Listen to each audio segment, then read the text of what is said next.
go to Grace in St. George, Utah. What's up, Grace? How we doing? I'm good. How are you? I'm having a blast. What's up in your world?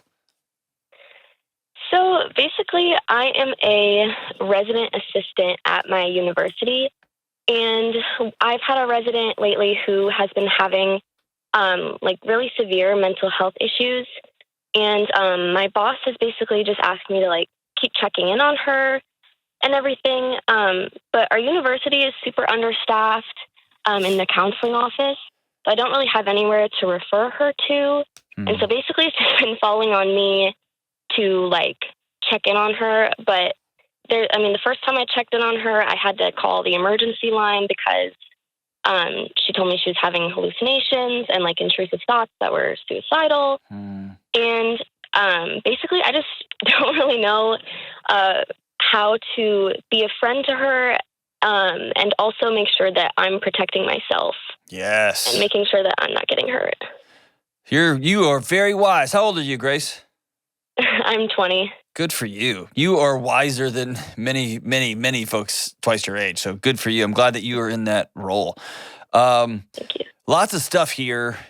I'm trying to figure out where to start here. Let's start with just the state of the RA position. So how'd you find this show? Let me ask you that. Well, I guess I've listened to Dave Ramsey. Okay. And I took his classes in high school, so through the Ramsey show. And you thought you would upgrade and elevate, and you found our show here. I'm so glad that you're here.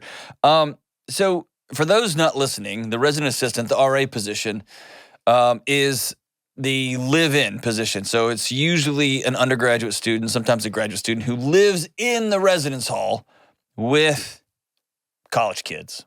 And it can be a fun job, but it is an exhausting, frightening, thankless job. And usually they way underpay you and they give you room and they give you a free place to live, which is great. It's awesome. But that comes with 24/7, 365, emergency care, mental health care. Often you've probably held students who are vomiting because they drank too much and you're getting barfed on or bleeding, whatever. It comes with so much stuff. And so it's 24/7, 365. And then situations like this. So, Grace, tell me about the student. When you say having some significant mental health challenges, you mentioned the student is suicidal, saying I'm thinking about hurting myself. They've talked about they're hallucinating. Tell me what else is going on in the life of this student. Yeah. So when she talked to me, she said that she hadn't gotten out of bed for 3 days, and she said her thoughts are she's they're not my own thoughts, but she's still having them. She'll have thoughts telling her to hurt herself, but she's I don't want to do that. And then she's also having hallucinations, and her parents aren't real supportive, and again, the university doesn't really offer what they say they're going to offer. Sure. So here's where universities have found themselves. And having been in this exact role, I'll tell you, here's the challenges colleges have found themselves. They've really found themselves in a no-win game. Here's why. When someone has a mental health diagnosis, it's an ADA 504 issue, okay? So you can't treat somebody differently because of their disability.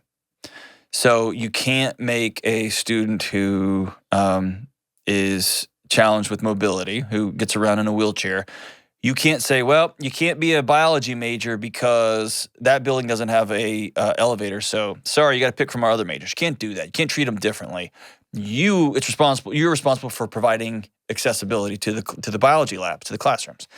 And so when you get to mental health issues like this, they become really messy really fast because I can't tell a student, you have to leave my college because then I'm treating them differently.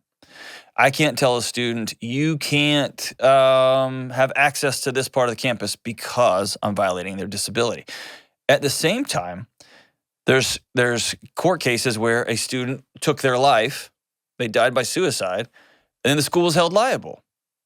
And so now schools have found themselves in this weird, and for a season, there was a few years where they used the disciplinary, the student conduct code as a way to get rid of students, to say, hey, you are no longer safe to this environment, to this community, you have to leave, which then they successfully sued that you're violating my disability rights. You can't kick me out because I have a mental health issue. And so now schools are like, what do we do? And then you throw in the massive financial issues that many, many, many schools are having across the country. And then you get to where you are, Grace, where you're a 20-year-old undergraduate student who is trying to get your degree and you're an RA, and then somebody unbelievably said, like, I'm visibly, I'm trying to talk a little bit too much right now because I'm angry on your behalf, that anyone would ever tell an undergraduate student, hey, just check on them. And you've got somebody who has said, I've got voices in my head telling me to kill myself. And your supervisor would say, well, just keep an eye on them, right? Oh, man. So here's a few things that I would do if I'm in your situation. Number one, I need you to know that that's an unethical response, that it's an unethical situation you've been put in the middle of. And I hate that for you. It's never the responsibility of a student employee or a paraprofessional employee to deal with somebody who says, I'm going to kill myself. That's when the adults in the room have to show up, okay? So I'm sorry that you've been put in that situation. The first thing I would do is you look in the mirror, and I need you to hear me say this directly. This is major psychiatric issues that go well beyond my capabilities, okay?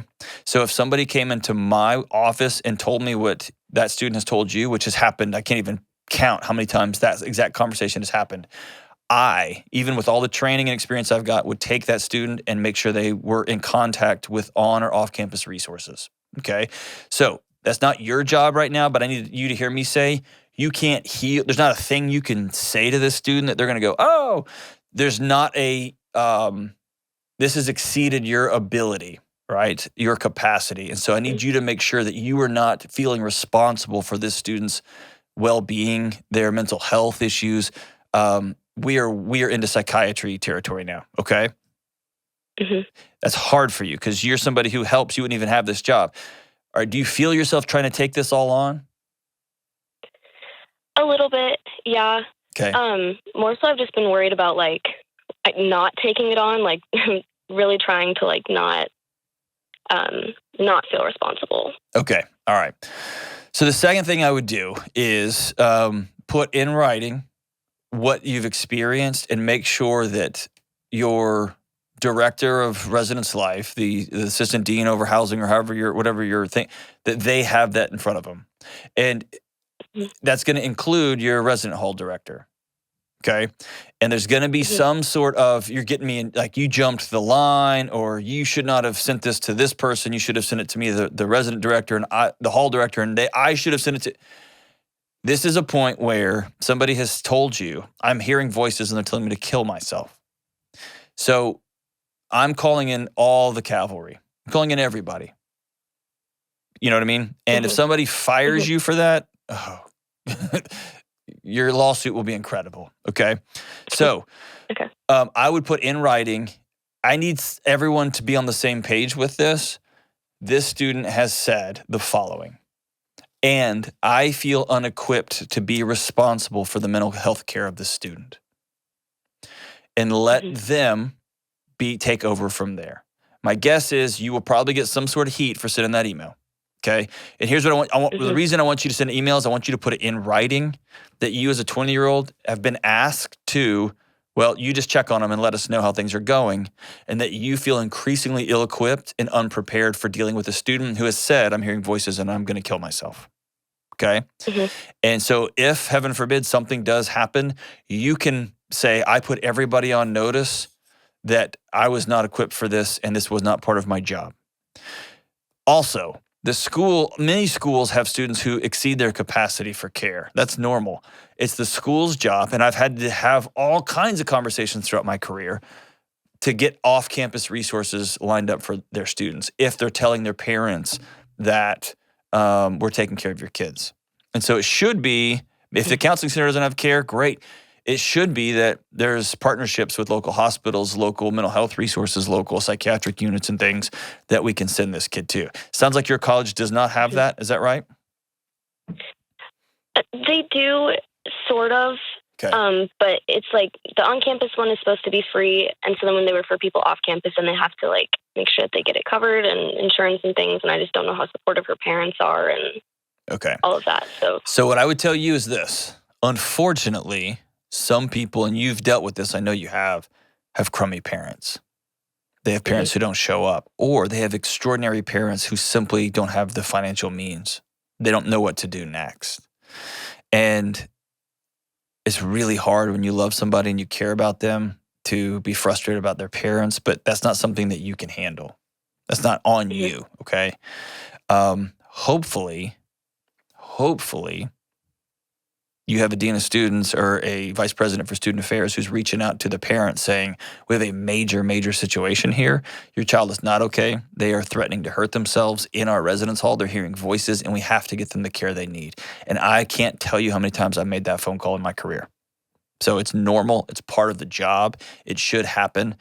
And there does come a moment when the student's care needs do exceed the capacity of the institution to help out. And that's when the 504, the Disability Services Office and the Dean of Students, that's when everybody partners together for what we do next. And their job is to partner with the parents, not yours. Okay? And it is okay to care. And the best way you can care for this student, this young woman, is to make sure everybody knows how serious this is. Are you confident that everybody knows the status of this deal? I would think so. When I call the emergency line, then they bring in like some sort of like assessment team, and they assess her for risk. And every time they've just been like, "Well, she's clear." Okay. So here's the thing. This is going to be hard for you. Just trust the team, because that's their professional job. And you might think, oh no, and the student may be telling you one thing and them another. That's why having it in writing is important. But if a team comes in, trust the team. As hard as that is, trust the team. One other thing you might do is contact somebody in the counseling office that you have a relationship with, whether it's one of the staff therapists or the director of the counseling center, and write them an email too and say, this student is continued to tell me that they're suicidal, that they're this, that they're this, that they're that. Can you please give me a few tips on what I should do when they say this? And again, you're letting another professional in your world understand exactly what's going on here. And final thing, keep calling. If you call 911 and they show up and they clear somebody and they leave and it happens an hour later, call 911 again. And then call 911 again. Because that's the only tool they've given you is this number, right, to call, this assessment team. I will also tell you this, and this is hard to hear. I have worked with, hundreds of RAs in my career.